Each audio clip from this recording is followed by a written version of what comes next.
અમેરિકાની જેમ બ્રિટનમાં પણ ઇમિગ્રેશનની સમસ્યા વકરી રહી છે, જેના કારણે સરકાર દ્વારા તેને નિયંત્રણમાં લેવા માટે ગત વર્ષે ઘણા ઇમિગ્રેશન અને વિઝા નિયમોમાં ફેરફાર કરવામાં આવ્યા હતા. ડોનાલ્ડ ટ્રમ્પ ઇલીગલ ઇમિગ્રન્ટ્સના માસ ડિપોર્ટેશનનું વચન આપીને બીજી વખત અમેરિકાના પ્રમુખ બન્યા છે.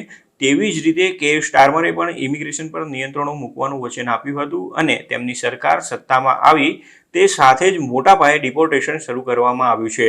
તેમની સરકાર સત્તામાં આવી ત્યારથી યુકેમાં રહેવાનો અધિકાર ન ધરાવતા હોય તેવા 16,400 લોકોને ડિપોર્ટ કરી દેવામાં આવ્યા છે. 2018 બાદ આ સૌથી મોટો આંકડો છે. નવી સરકાર સત્તામાં આવી ત્યારથી 12 મહિના પહેલાની સરખામણીમાં એન્ફોર્સ્ડ રિટર્નમાં 24% વધારો થયો છે અને 2580 ફોરેન ક્રિમિનલ્સને દૂર કરીને બ્રિટનના રસ્તાઓ વધુ સુરક્ષિત બનાવવામાં આવ્યા છે. બિસ્પોક ચાર્ટર્ડ ફ્લાઇટ્સ દ્વારા વિશ્વના વિવિધ દેશોના ઇમિગ્રેશન ઓફેન્ડર્સને હાંકી કાઢવામાં આવ્યા છે, જેમાં યુકેના ઇતિહાસમાં 800થી વધુ લોકોને લઈ જતી સૌથી મોટી 4 રિટર્ન ફ્લાઇટ્સનો પણ સમાવેશ થાય છે. ચૂંટણી પછી હાંકી કાઢવામાં આવેલા ગુનેગારોમાં ડ્રગ્સ ગુનાઓ, ચોરી, બળાત્કાર અને હત્યાના દોષિત ગુનેગારોનો સમાવેશ થાય છે.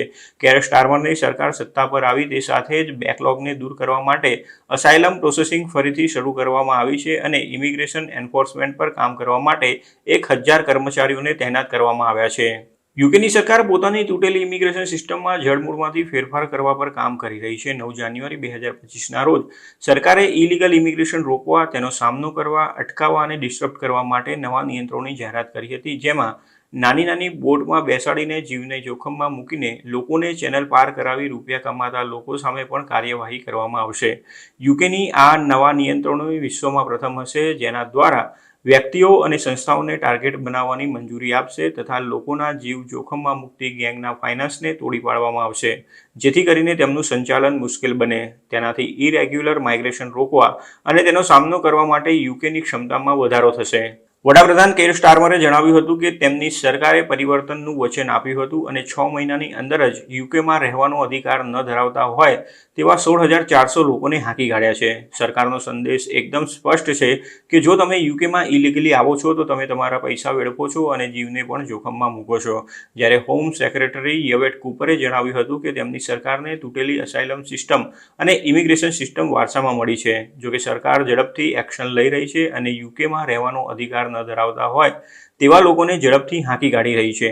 સરકાર આ ઇલીગલી રહેતા લોકો સામે અભિયાન ચાલુ રાખશે અને અસાયલમના બેકલોગને પણ ક્લિયર કરશે. સરકારની પ્રાથમિકતા નિયમોનું પાલન થાય અને તેનો અમલ થાય તે સુનિશ્ચિત કરવાની છે. પ્લાન ફોર ચેન્જના ભાગરૂપે 2025માં સરકાર ક્રિમિનલ સ્મગલિંગ નેટવર્કને તોડી પાડવા માટે નવા કાયદા રજૂ કરશે. સરકારે પોતાનો ટાર્ગેટ હાંસલ કરવા માટે કાર વોશ, નેલ બાર્સ અને construction sites, illegal working sites અને શોષણ કરનારા એમ્પ્લોયર્સ સામે કાર્યવાહી શરૂ કરી છે. ધરપકડ અને કાર્યવાહીને વેગ આપવા માટે ફ્રન્ટલાઇન ઇમિગ્રેશન એન્ફોર્સમેન્ટ ટીમને 2025માં બાયોમેટ્રિક કિટ અને બોડી વોર્ન કેમેરા આપવામાં આવશે. સરકારે ચૂંટણી બાદ નવા બોર્ડર સિક્યોરિટી કમાન્ડ બનાવ્યા છે અને નવી ટેકનોલોજી તથા હજારો સ્પેશિયાલિસ્ટ ઇન્વેસ્ટિગેટર્સને ફંડ પૂરું પાડવા માટે £150 મિલિયન ઇન્વેસ્ટમેન્ટની જાહેરાત કરી છે. 2025માં સરકાર લો એન્ફોર્સમેન્ટ એજન્સીઓને ગેંગનો નાશ કરવા માટે જરૂરી ટૂલ્સ સાથે સશક્ત બનાવવા માટે લેન્ડમાર્ક બોર્ડર સિક્યોરિટી કાયદો પણ રજૂ કરશે.